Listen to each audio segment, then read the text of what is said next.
وہابی ہمیں گالیوں کے طور پہ جو لقب دیتے ہیں وہ رافضی وافضی تو کہتے ہی ہیں، تو ہم کہتے ہیں رافضی تو اتنا ہمارے لیے اچھا لقب ہے کہ دل خوش ہو جاتا ہے۔ رافضی کے معنی کیا ہیں؟ یعنی ان کی مراد یہ ہوتی ہے وہ لوگ کہ جنہوں نے ان کو چھوڑ دیا،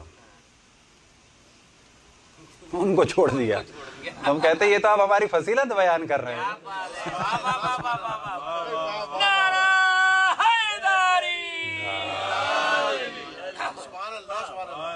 اور ہم اور زیادہ فضیلت بیان کرتے ہیں، ہم ان میں سے نہیں ہے کہ چھوڑنا دو طریقے کا ہوتا ہے، بعض وہ بھی ہیں جنہوں نے ایک طریقے سے چھوڑا ہے، بعض وہ ہیں جنہوں نے دوسرے طریقے سے چھوڑا ہے۔ ہم وہ ہیں پہلے طریقے سے چھوڑنے والے، کہ ہم نے ان کو پہلے کبھی پکڑا ہی نہیں تھا جو چھوڑا۔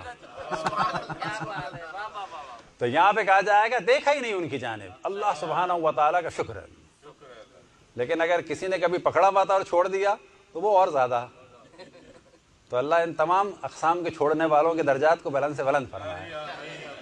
تو رافضی تو بڑی اچھی صفت ہے، اللہ کا شکر ہے ہم نے اہل بیت کے علاوہ ان کا کسی کا دامن ہی نہیں پکڑا، نہ اس پکڑنے کے قابل تھے۔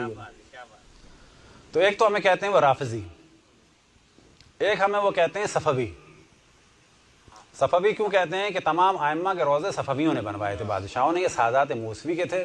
ان کے جو گناہ ہیں خدا ان کے گناہوں کو معاف کرے، نہ وہ ہمارے لیے ولی اللہ ہے، ہم نہیں مانتے بادشاہوں کا ولی اللہ، نام ذل الہی کہتے ہیں، لیکن انہوں نے جو ائمہ کی خدمت کی، اللہ ان کے درجات اس خدمت کی وجہ سے بلند فرمائے۔ اور جو ان کے گناہ ہیں وہ ہمارے نہ ذل الہی ہیں، نہ ہمارے اولیاء ہیں، اور نہ انہیں ہم کچھ سمجھتے ہیں جیسے کہ لوگ سمجھتے ہیں اورنگزیب کو یا دوسروں کو، محمود غزنوی کو یا التتمش کو یا دوسروں کو، ہم نہیں سمجھتے۔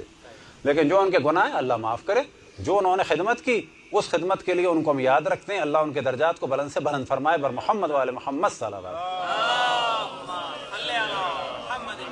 کیونکہ صفوی واحد وہ لوگ تھے کہ جو عثمانیوں کے شر سے جو ہے بچاتے تھے ان سب کو، تو ان کے لیے صفوی بڑا پریشانی کا سبب ہے، یاد رکھیں۔